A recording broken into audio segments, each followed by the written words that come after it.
Hi guys. Before we proceed to this video, we've got something very important to share with you.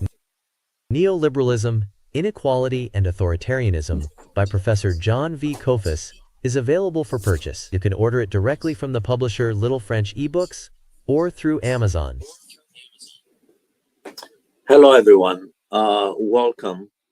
This is about the attempts by the Trump administration to forge a new world order, yet another new world order. Uh, there have been several from the time that President Woodrow Wilson in 1918, after World War I, made the first attempt. The second one was during the Truman administration. The third one was during the Bush administration, George Herbert Walker Bush, the elder Bush, in 1990. And this is the fourth attempt by the United States, all by the United States, to forge a new world order. There are several questions to be asked. First of all, for whose benefit is this new world order being forged on behalf of the working class in the United States, on behalf of peace in the world, on behalf of the principles upon which the concept of the world order is based? The world order concept is European. It's a 17th century concept based on the Peace of Westphalia in 1648, and there are three basic principles of the Peace of Westphalia upon which the world order is supposed to be based. One is collective security, the other is balance of power, the third is national sovereignty. The question is, of course, whether the world order, the new world order, from Wilson to Truman to Bush to Trump, has adhered to any of the principles of the Peace of Westphalia, even the Peace of Westphalia itself, a European construct, is Eurocentric. It did not take account at the time, this is 17th century Europe, the sovereignty of non-Western people in what we call collectively today the global South. In other words, the old name, the Third World, Africa, Asia, Latin America. So there are several fundamental questions to be asked. And the first and most important is, on whose behalf is the so-called New World Order, an attempt that this administration in the United States, the Trump administration, is trying to forge, simply because it has recognized it during the first term, and it recognizes it today, that the United States, Pax Americana, the American century of the 20th century, is declining. It's been phased out very gradually. And the question is whether the so-called New World Order, and yet another one, by the way, is being forged on behalf of corporations behind this policy, behind this idea of retaining the United States as at the core of the capitalist world economy, and resisting the shift of the core to Asia, with China at the center, buttressed, helped substantially by the BRICS group of nations, the BRICS members lining up behind China. That's one issue to consider. The second issue is what are the dimensions of a new world order. Clearly, there are several, beginning with a sound and solid uh, economic base. Not every country is in a position to promulgate, to enunciate,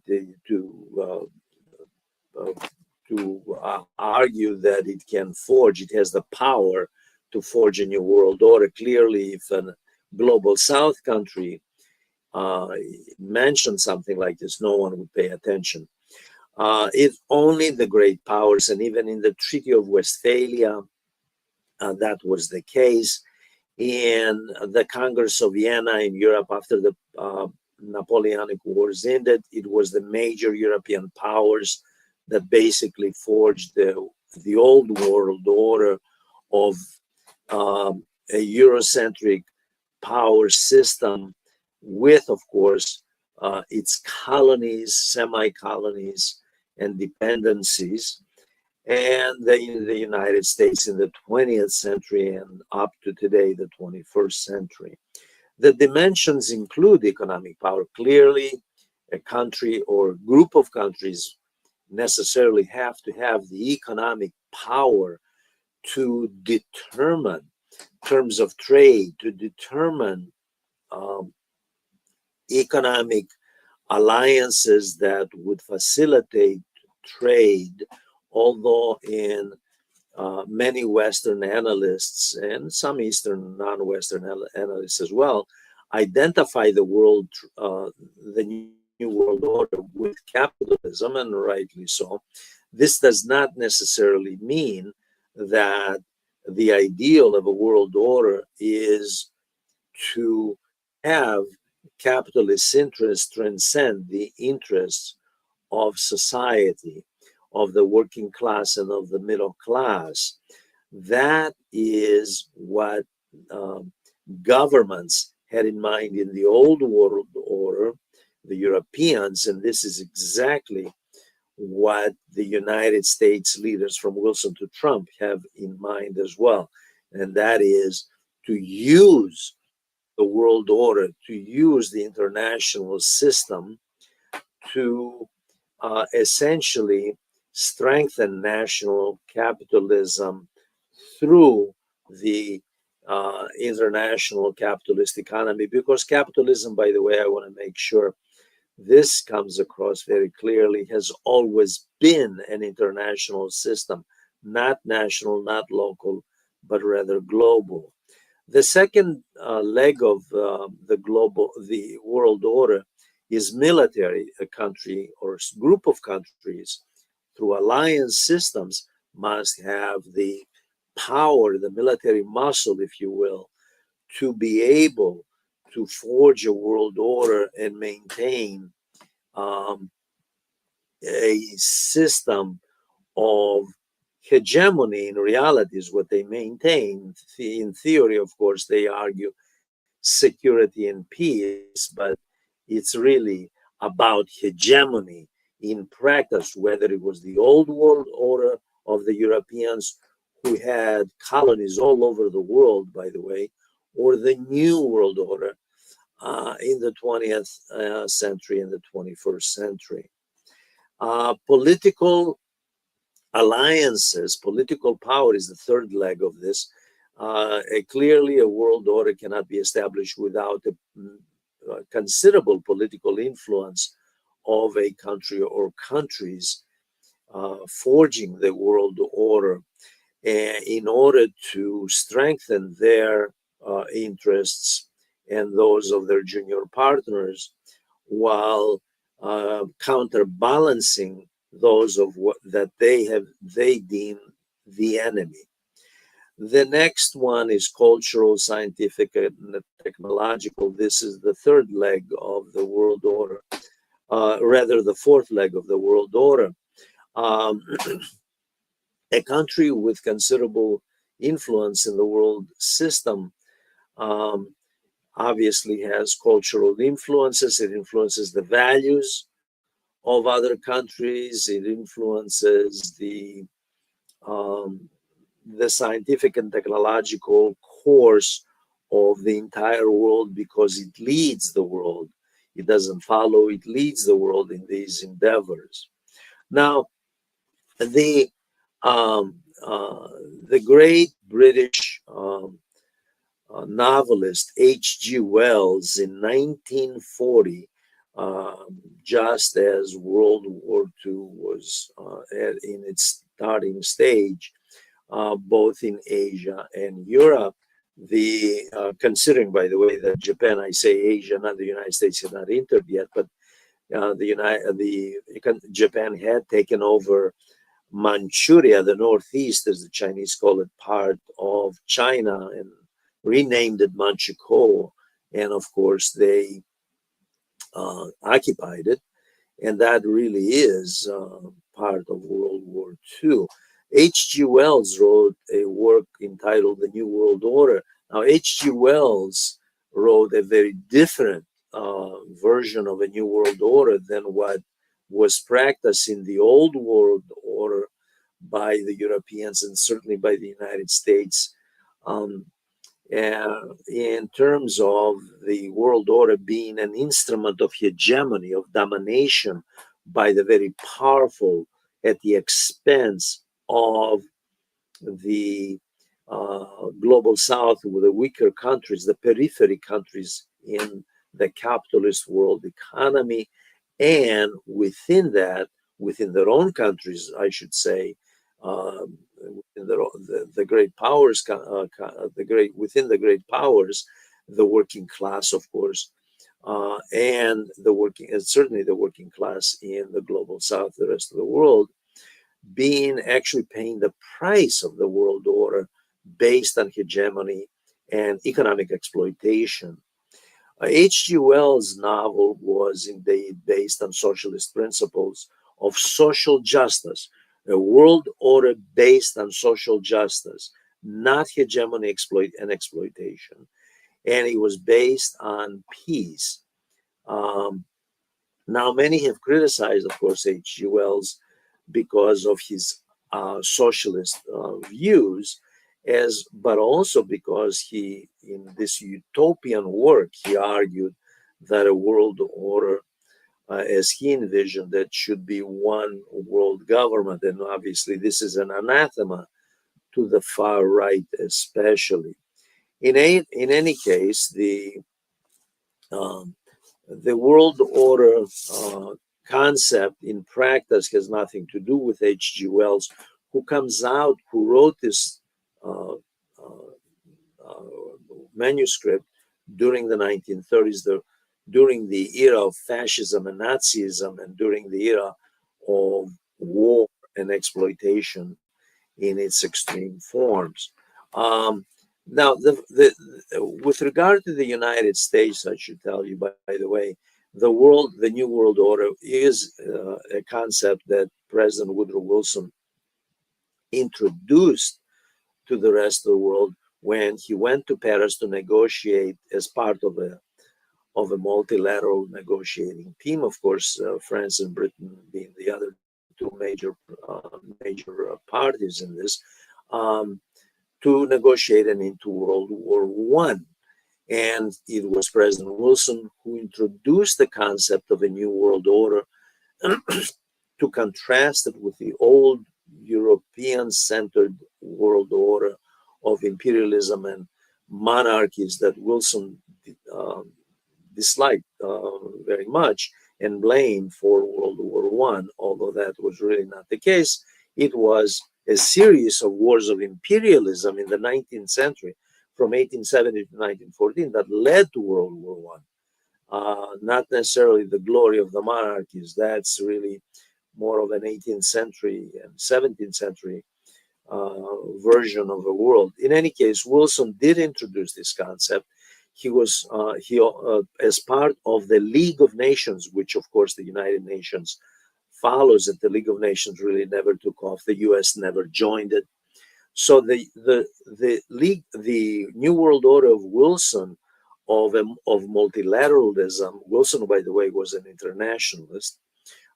He was a multilateralist, in contrast to Trump, who is a unilateralist, not an internationalist, but a nationalist. America first, make America great again, right? So this is in sharp contrast to that.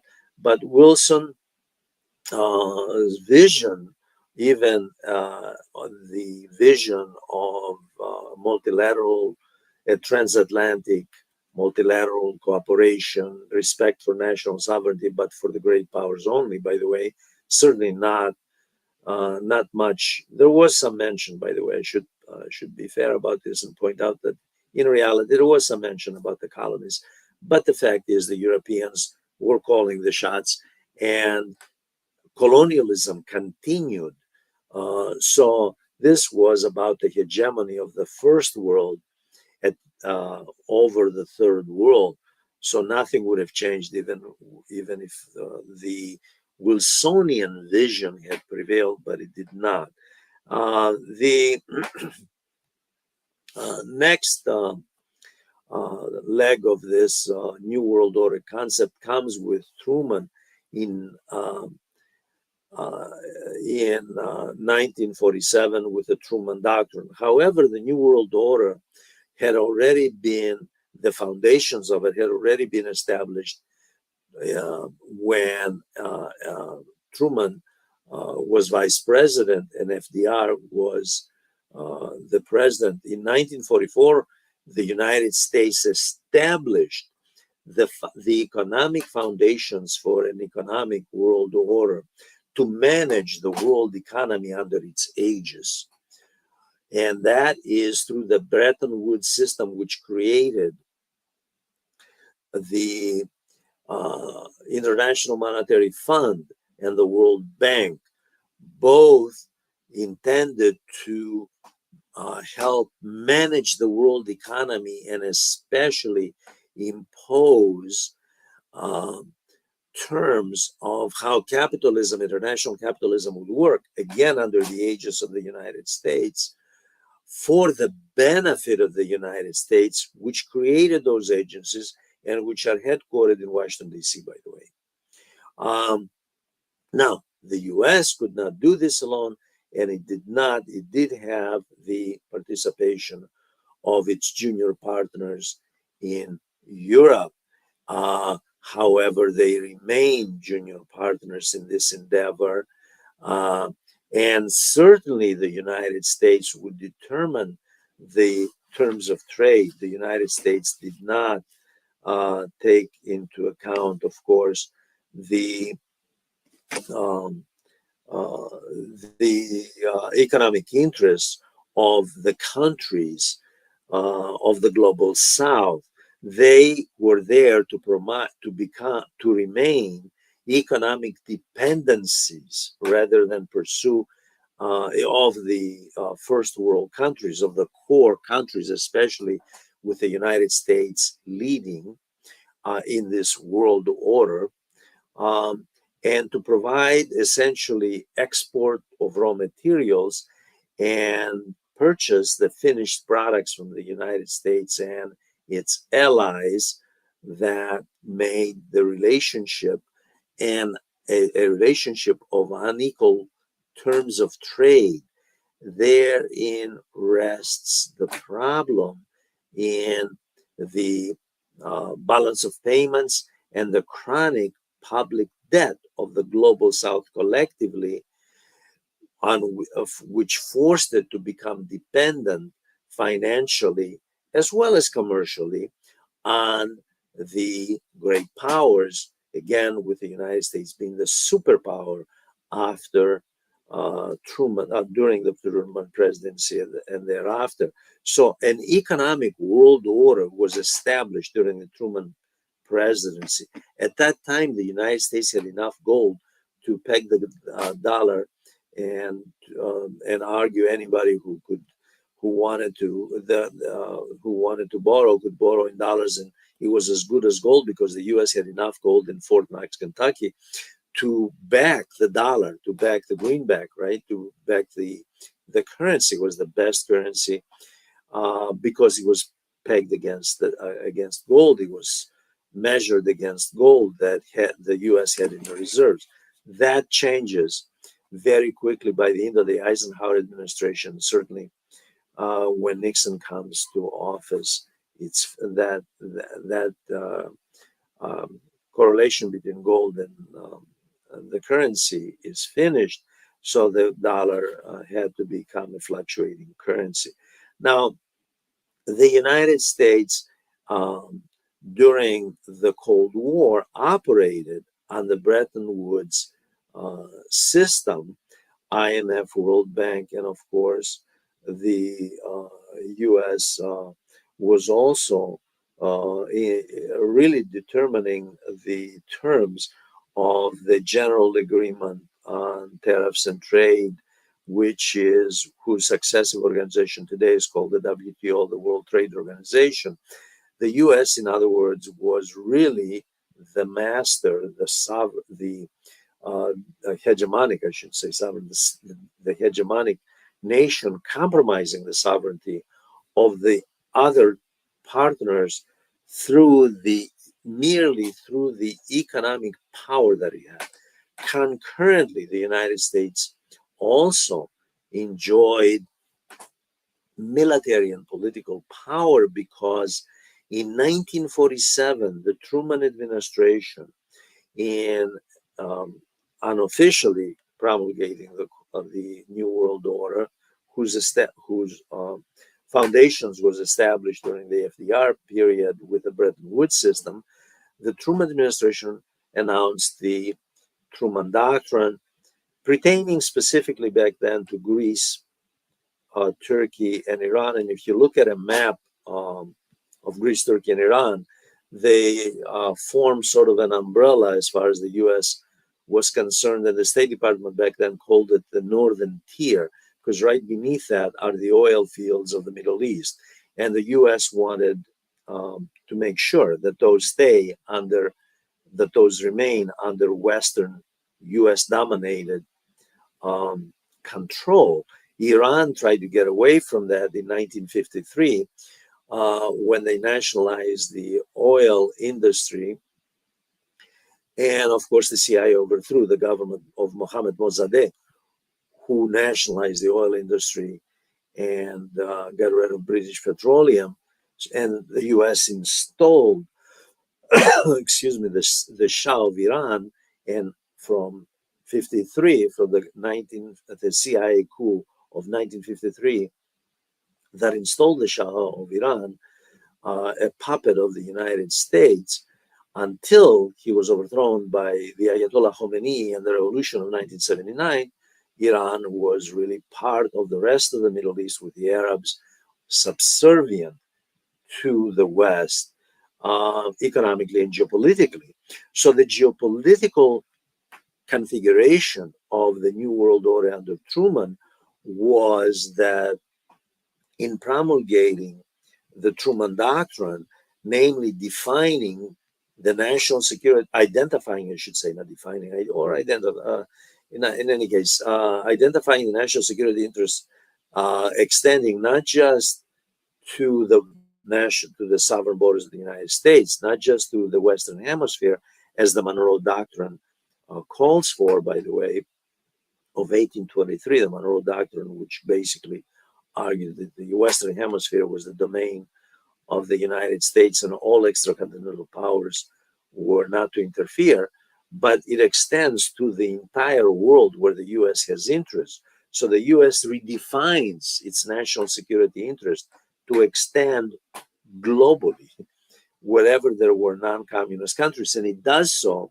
under this new world order in the name of protecting the world from communism.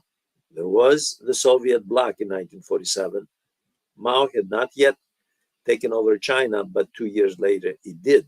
So after 49, the communist world expands because China becomes communist. And of course, then there is the division of North and South Korea. And of course, Vietnam falls under Ho Chi Minh.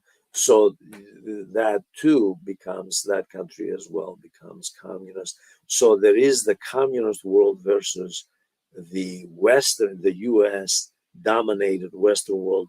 And that's the new world order of the Cold War with the Bretton Woods system at the economic level, essentially the US, in the name of national security, compelling countries to integrate under the aegis of the United States, making sure that the junior partners were treated much more equally, if you will, more fairly, I should say. They certainly didn't think they were treated equally, as Charles de Gaulle pointed out in the 1960s, but more fairly than the global South. That's the New World Order that prevailed until the Soviet bloc collapsed in the late 80s under Mikhail Gorbachev, the perestroika and glasnost policies that he pursued, an open society, basically. And so by 1990, George Herbert Walker Bush comes along and introduces a new world order concept in which the US is the sole superpower.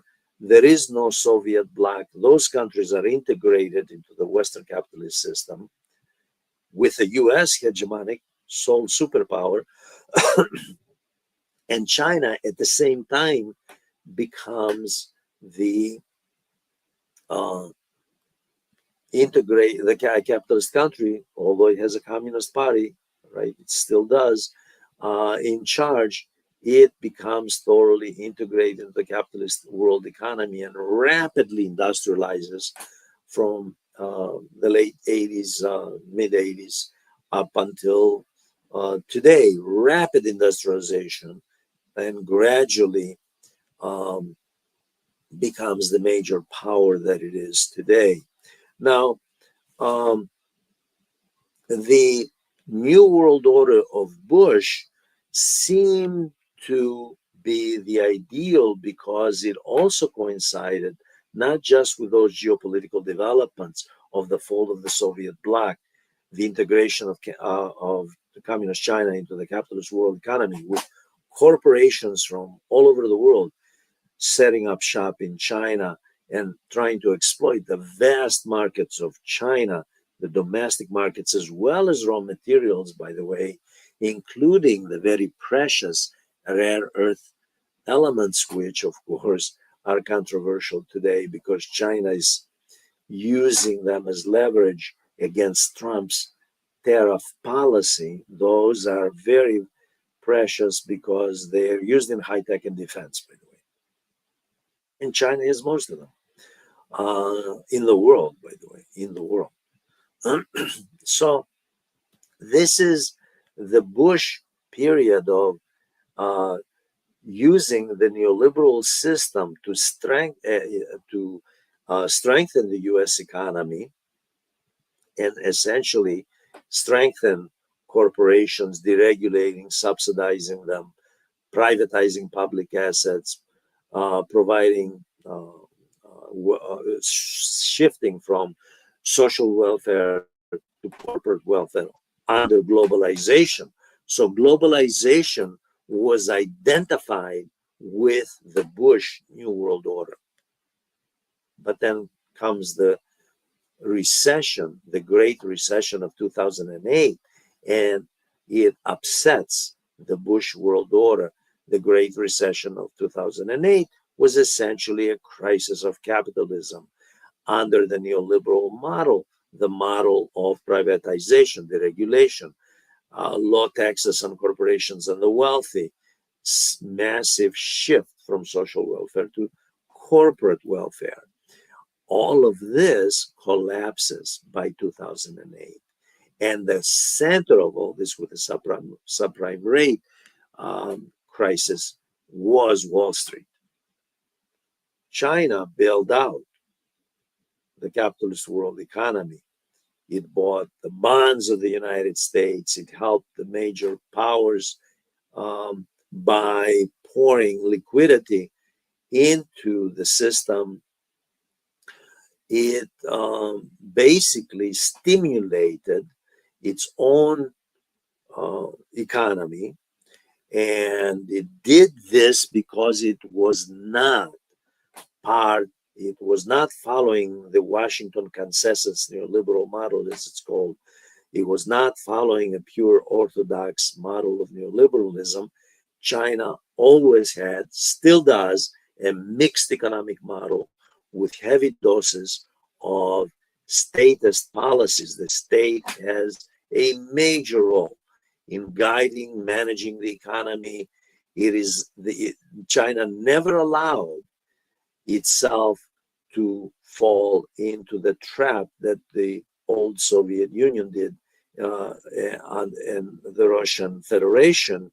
China watched very closely what happened to the Russian Federation, becoming dependent on the West and very weak during the Yeltsin era in the 1990s. China remained a very strong state structure under state ownership and guidance, ownership of as partner in the capitalist ventures, many capitalist ventures. It put very strict conditions on foreign investors. And China, basically, the Chinese government basically continued with the old communist plans of planning, economic planning, centralized planning, never allowing the hegemony of corporations over the state, as did the West, especially the United States, where corporations determine public policy, determine foreign policy, and the state is there as a servant of the corporate sector.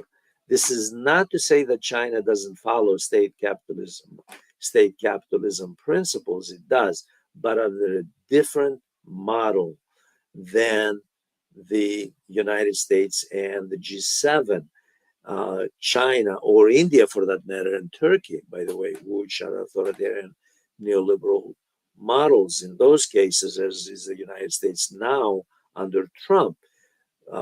China had, for example, just one example, quick one, a social development component intended to raise living standards of the poor, especially, by the way, in the Western provinces, which are much poorer than the Eastern segment of China, the Eastern provinces of China, where most of the population lives, by the way. And those are the wealthiest, from Beijing down to Shanghai and Hong Kong. So you have basically a very different approach to capitalism between China and the G7 and non-G7. Like I said, Turkey and India are good examples of authoritarian neoliberalism. So Trump comes along and watches what happens with the crisis of 2008, and then in the 2010 something happens that left a profound, and there's quite a bit of scholarly literature on this issue, and that is that Trump watches the rise of Vladimir Putin, and in 2014 Vladimir Putin takes the Crimea, reasserts Russian great power status, no longer a superpower, but great power status at the military level, not economic. Russia was not an economic power, never an economic great power, but certainly a military with most of the world's nuclear warheads, by the way, just for the record, followed by the US, yes, followed by the US. So they have the world's most nuclear warheads. So by certainly by the mid 2010s, Putin creates an authoritarian. Obviously, Putin is supported by the oligarchs that the state created during the Yeltsin era, and Putin continued that. But it's an economic nationalist model, a version of neoliberalism with heavy doses of authoritarianism. Russia can hardly be called a democracy, like New Zealand, or better yet, Norway, Sweden, Denmark. Not even close. It's an authoritarian neoliberal model that it's pursuing. Then you have others, Narendra Modi in India, following an authoritarian model in the 2010s. Then, of course, Erdogan in Turkey doing the same thing. Putin watches all of this, and he watches Trump watches the rise of authoritarian neoliberals like Modi and Erdogan, and then he watches the authoritarian neoliberal nationalist uh, Putin do strengthen the state, strengthen their economy, strengthen the capitalist sector, and he realizes that neoliberalism, as do his advisors and billionaires supporting his 2016 as well as 2024 campaigns, that the solution to the crisis of the U.S. continued decline, and the decline has been taking place, I shouldn't say taken over, but has been taking place gradually in the last 30 years, just as the ascendancy of China has been taking place, the decline of the U.S. So the fact is that the decline of the U.S. is relative to the rise of China in the last 3 decades under the Bush world order, and now Trump viewing this, not Trump himself. I won't make the same comments about Trump that many have made regarding his capacity to grasp the nuances of the international capitalist system, the way it works, or the nuances of the Westphalian system. That doesn't matter. The fact is, he was put there by Wall Street, by a segment of Wall Street that viewed its position in a very precarious manner, and it saw the erosion of its position. And of course, it tried to secure more benefits within the United States and globally, especially vis-a-vis China. So Trump showed his cards in the first term by uh, deviating from the Bush, the neoliberal and military Keynesian approach on that Bush, and then, of course, Clinton and Bush the younger, and then Obama, by the way. Obama was no different. Neoliberalism and military Keynesianism just as much under Obama as the previous presidents. The image was there. The public relations game was in full force, but that's about it. That's surface politics, acting. It was a lot of showmanship. When you look at the substance, when you look at statistics in terms of living standards, in terms of the division of labor, in terms of deindustrialization, when you look at the statistics, Obama, when you look at concentration of capital, as Bernie Sanders points out, the massive concentration of capital under Obama, you don't see, there is really not much difference. The policy is bipartisan. The policy of neoliberalism and military Keynesianism is bipartisan. So the neoliberal, the New World Order under the neoliberal military Keynesian model of Bush the Elder from 90 to the time that Trump comes to office in 2017 begins to fall apart. The U.S. recognized it, Japan, the Japanese government recognized it, by the way. And the question was what to do about it, because the beneficiary of all this was China. There was no doubt about it. Now, Trump did not invent right-wing politics, and he did not invent authoritarian neoliberalism. It was there long before he got there, both in the United States and outside the United States. I mentioned that he admired and still does, and both he and Musk openly support far right-wing neoliberals throughout the world, by the way. So they have make no apologies whether the dictator is someone from El Salvador who is an authoritarian neoliberal, or whether it is Putin, Erdogan, Modi. It doesn't matter. they support the GOP. The Trump GOP supports authoritarian illiberalism. That is, the New World Order would be based on these principles. Now, the United States, of course, had um, had a serious task, and that is how to maintain Pax Americana, the American hegemony era of um, the United States being at the zenith of its power as it was during the Truman and Eisenhower period, and prevent China from advancing anymore. And the US tried very hard from Obama to the present, from Obama to Trump in the first administration, to Biden to Trump again, to contain China.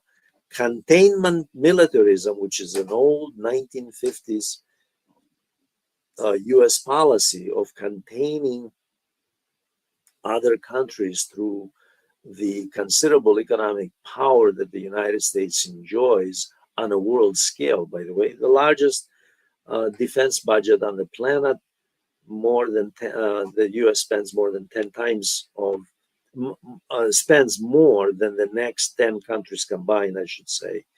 Close to $1 trillion, by the way, for defense. And it's about to get even larger with massive contracts going to for something like an Iron Dome that Israel has, that Trump now is proposing with multi-billion dollar, hundreds of billions of dollars in contracts going to high-tech firms. Perhaps the leading one is uh, to SpaceX, that Musk, who is Trump's chief advisor and contributor, of course, during his campaign. So we're talking about a military power that has been used as leverage for geoeconomic advantages by both parties, by the way. The approach of how each party um, the approach of each party toward managing the U.S. interests in the world, in the New World Order, is very different. Biden resorted to forever war policies, heavy emphasis on military Keynesianism, that is, using the considerable, as I said, military muscle of the United States to gain economic advantages on a world scale, expanding NATO from Europe, from the transatlantic region, globally, putting no boundaries on NATO. Okay, Trump, an isolationist, realizing that the United States has limits in what it can accomplish, um, comes along and he declares a tariff policy that's universal. It isn't just China, but the world. So when he realizes that the United States is in a weak position toward China, then his solution, unlike that of Biden, which is to work with the junior partners, but make sure to reduce them to junior partners. But let me make sure this point gets across. It was Biden, it wasn't Trump, that reduced Europe, the NATO partners, to an even lower status. They went along. They have no one to blame but themselves. They went along with this. It was Biden who cut off Russian energy supply to a degree because it was getting through, by the way, through legal and illegal means in any case.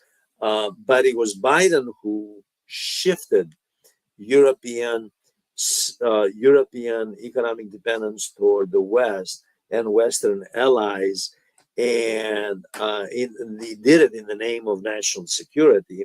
and did it in the name of promising Europe better times ahead if they expand NATO through the Transcaucasus region into Central Asia and to contain China, Iran, North Korea, and Russia. By doing so, a dream, but nevertheless, no, this is what it was. Now, Trump imposing tariffs on the world may sound absurd and chaotic, and it is. The IMF, everyone from the IMF to world leaders to private firms on Wall Street have said so. That this is chaotic. The fact is, there is some logic to the madness. And the logic to the madness is make the world pay for United States decline so it can begin the road to ascendancy. The idea was to basically redefine the terms of trade. And that's part of creating a new world order.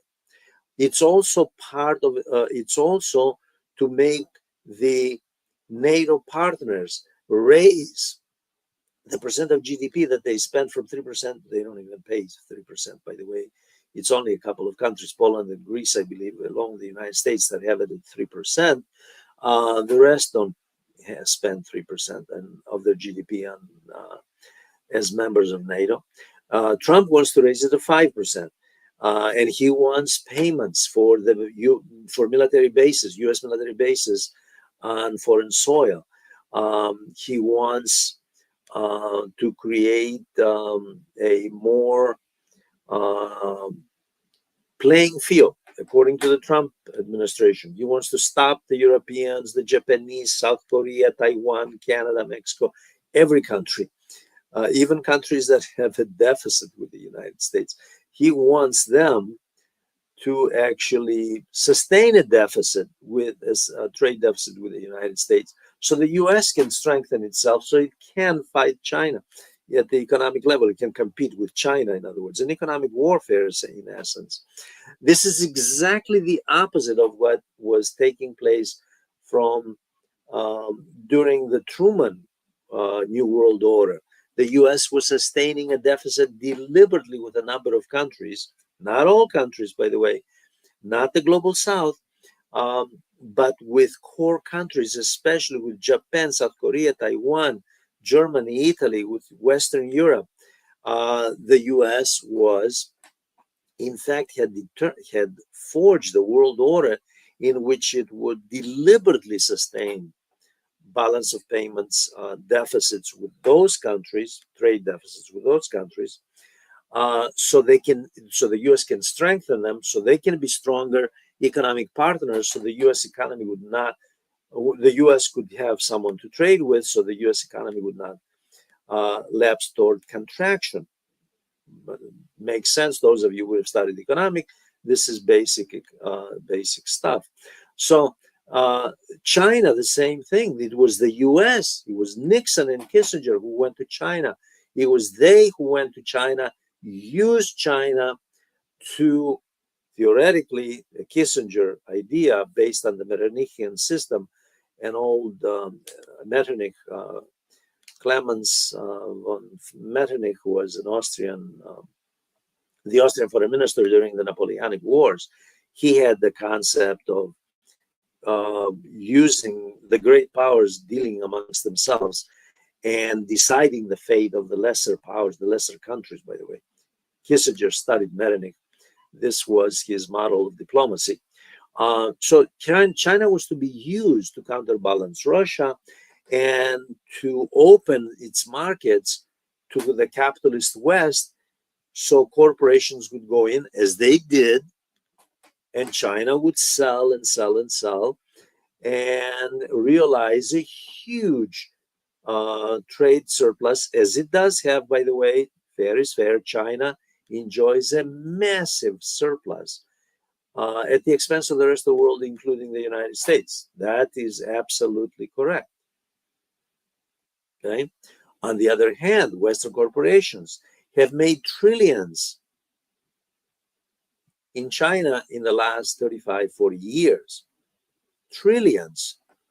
Um, it is because of China that the world economy revived under neoliberalism, not because of neoliberalism, which is a disastrous political economy, a system which has gotten the United States and the G7 in trouble, and they're looking toward economic nationalism and massaging globalization to their advantage today by and Trump coming along and trying to forge a new world order that would basically put the United States back in a hegemonic position.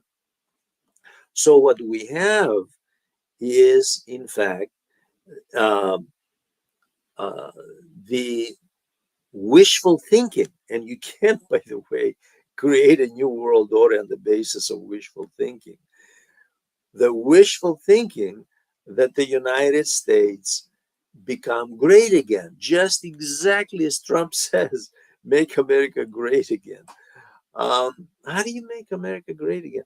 And is it America that he wants to make great again? Considering in his first administration, he gave 2 trillion in tax breaks to the rich, and he wants to give, depending whose statistics you follow, and I've heard senators and congressmen throw out various numbers, but there is a bill on the table under discussion in Congress for 4.5 trillion in givebacks, most of it tax breaks to the corporations and billionaires. So make America great again for the farmer in Wyoming and in Idaho, for the worker in Detroit, for the nurse at a hospital. Make America great for whom? For Wall Street. Very clearly, and no one else. Look at the contracts. Just trace the contracts to Silicon Valley. Start with Musk, who's right there at the White House. Defense Department contracts awarded, and in line more to be awarded. Start with that and go down to corporate subsidies, tax cuts, and see who derives the benefits of the new world order that Trump wants to forge. Now, I want to uh, have a scenario, a theoretical scenario, and see if the new world order that Trump envisions, even in his wishful delusional thinking, can come into reality in a theoretical manner, even if conditions worked out exactly as he wants. Let us assume that the United States, as the high-tech billionaires and the banks and Wall Street, most of Wall Street, not all, by the way, there is opposition to Trump. Within the capitalists, there is intra-class struggle. Because of decline, there is bound to be intra-class struggle and inter-class struggle. They're both. Within the capitalist class, there's a power struggle. There's a group that does not agree with what this person is doing in the White House, and there are those, but they're too timid to step forward. Some of them are not that timid. They're doing it indirectly. Through media and through various think tanks and so forth. Others are. But let's take the following scenario. Let's assume that the United States, exactly as Trump wants, seizes Greenland, not for the nonsense national security interest that the Trump administration has stated, but clearly because Greenland has rare earth elements which help the military industrial complex in the United States and Silicon Valley, unequivocally. Greenland, by the way, I just recently read, reached out to China and wants to make a deal with China. Because China several years ago approached Denmark and Greenland and said, we're in the business of they are the world's largest rare earth elements producer, and processor, world's largest. They can use those as leverage, and they have to a small degree. It isn't in their interest to go all out into a war of the type that Trump wants because it's disastrous. Goldman Sachs supports Trump. Goldman Sachs, with conditions, put some numbers together. And according to the figures that the Goldman Sachs staff put together, if Trump's decoupling takes place, that is, if the tariff war reaches its logical conclusions and corporations begin retreating from the Chinese market, including Hong Kong, by the way, and the Chinese do the same from the US, and they dump treasury bonds as well as portfolio investment and direct investment. Goldman Sachs estimates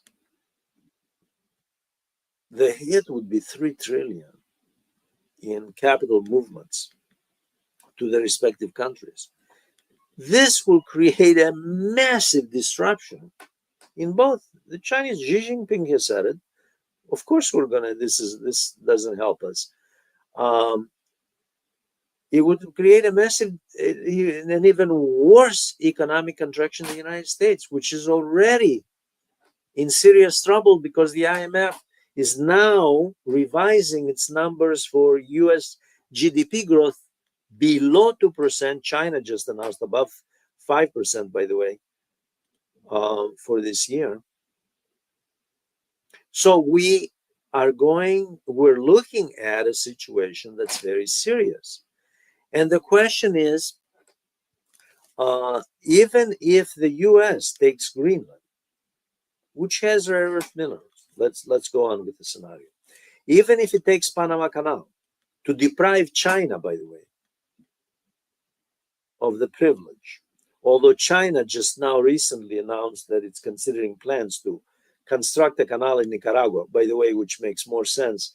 And back when Roosevelt was president and there was consideration of where to build a canal in Mesoamerica, in Central America and others, the Army Corps of Engineers said, well, it's not Panama, it's not down in Colombia, because there was no Panama, it was part of Colombia. It's not there, it's actually Nicaragua. Okay. So let's say they take Panama Canal. Let's say they take Gaza and turn it into a French Riviera style luxury corridor, minus the Palestinians, or with some Palestinians, of course, working, cleaning the hotels and the restaurants and so forth, working as workers, low paid workers in this luxury. Let's say they take Gaza, they take Panama Canal, they take Greenland. They take Canada as 51st state. They reduce Mexico to an even more subservient role. What is all this going to do for the US? Certainly a boost to the US economy, a temporary shot in the arm. That's it. It is not going to reverse the China BRICS ascendancy toward replacing the United States at the core of the capitalist world system. That's not going to happen, even if all of this were to take place. But let's take it a step further. What if China would agree to continue, because it has, by the way, since the first Trump administration, lower its surplus, trade surplus with the United States? And what if all of NATO members agree to the 5% and they adhere to the 5%? And what if they all pay the subsidy that the Trump administration wants for the NATO bases, although the US is using them for its own hegemony military, which is leverage for geoeconomic advantages? Let's say the NATO members agree to that. And what if all illegal immigration were to stop from south of the border and the U.S. insists that the Canadians also. There's not much there. All the statistics indicate, but they keep perpetuating the myth that somehow there's a flood of immigrants from Canada coming in illegally and so forth. Let's say there is no more legal. By magic, there's none. Okay. What is all this going to do? Is it going to revive Pax? Is the US going to become the America of Truman and Eisenhower? Absolutely not. No one believes it. This is the level of delusional thinking on the part of ideologues and also greedy, and as some scholars have argued, sadistic elites in the United States driving this policy, which, by the way, just recently, a member of the Japanese parliament of the Democratic Party of Japan, the equivalent of the Democratic Party of Japan, argued that if Japan, he was talking about Japan, but really it's the rest of the world. This applies to all the countries the U.S.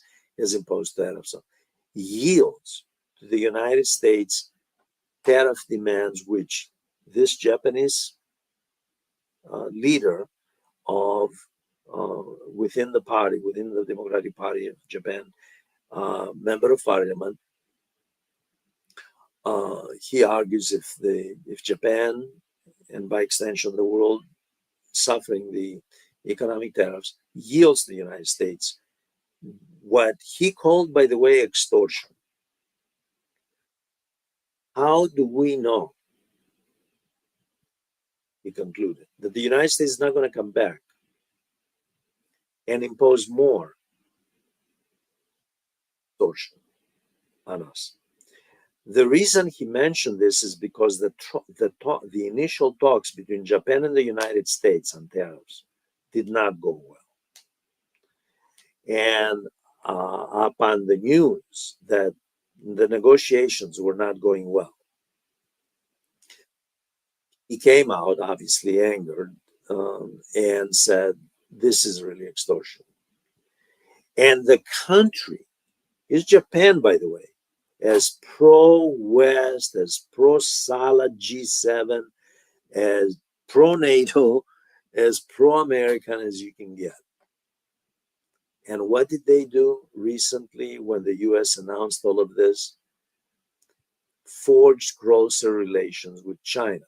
Historically an enemy, by the way. These two countries, going back to the Russo-Japanese War, that Russia and Japan back in 1904, fighting to take more control of China, greater control of China in sports, not exactly over a century ago, right?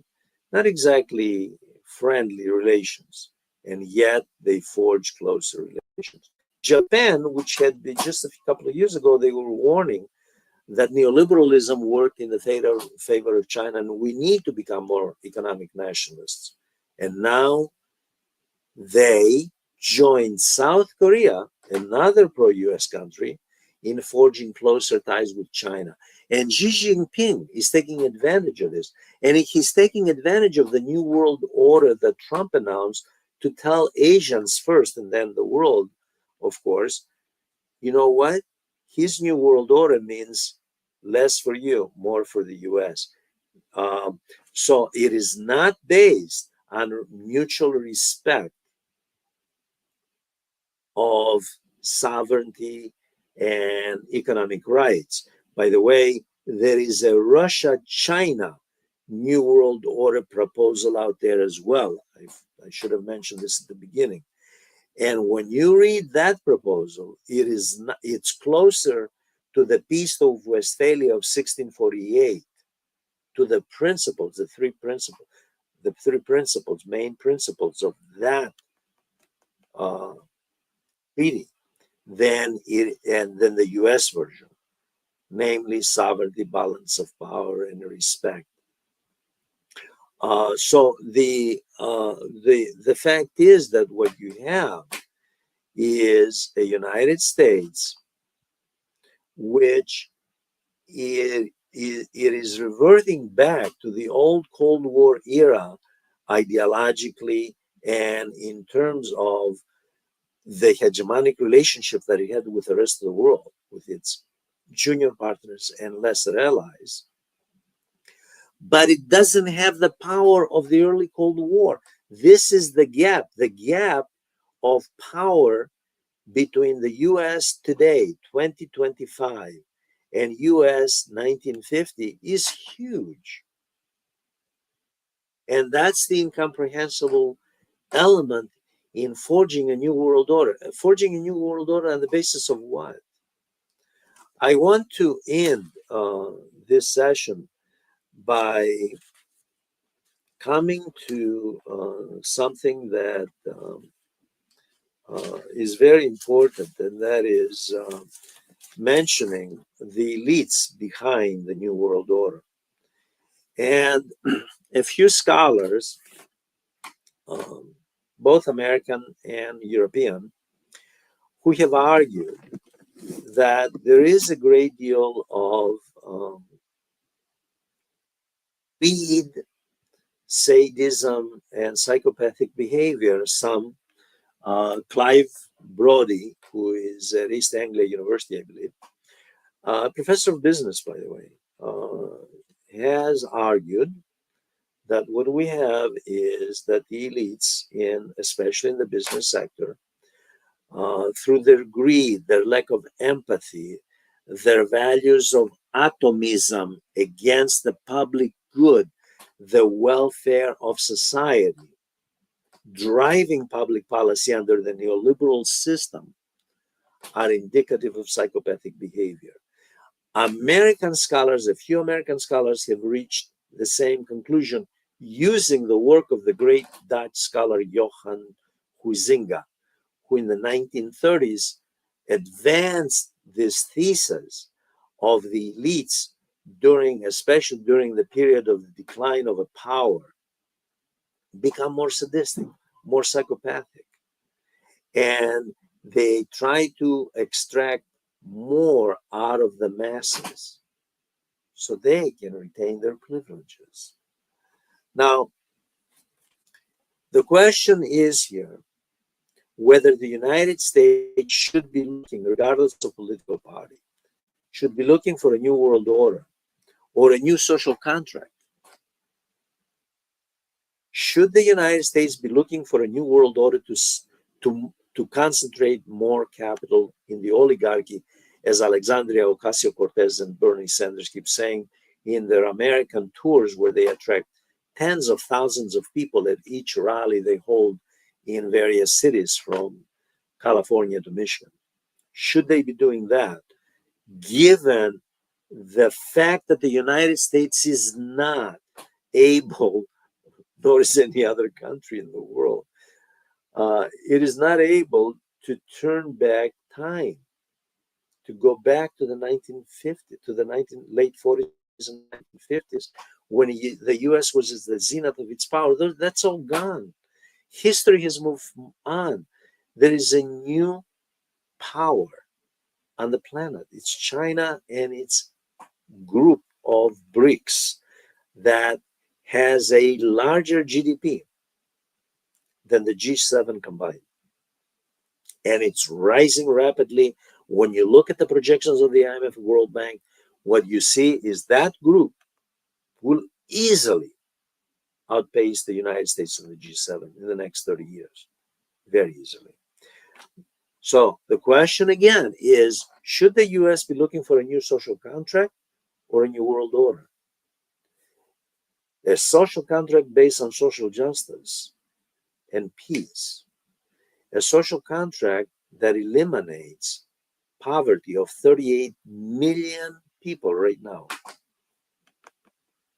in the United States and rising, about to get worse if, as some Wall Street analysts are expecting, the US lapses toward recession if it does not forge if Trump doesn't take back some of these tariffs and starts to undo some of the damage of economic nationalism.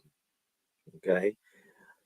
So this is the fundamental question, whether the future of the collective good in the United States, everyone's, all citizens, not just the 1% that Bernie Sanders and Ocasio-Cortez keep saying in their all anti-oligarchy tour around the country, not the 1%, but 100%, everybody.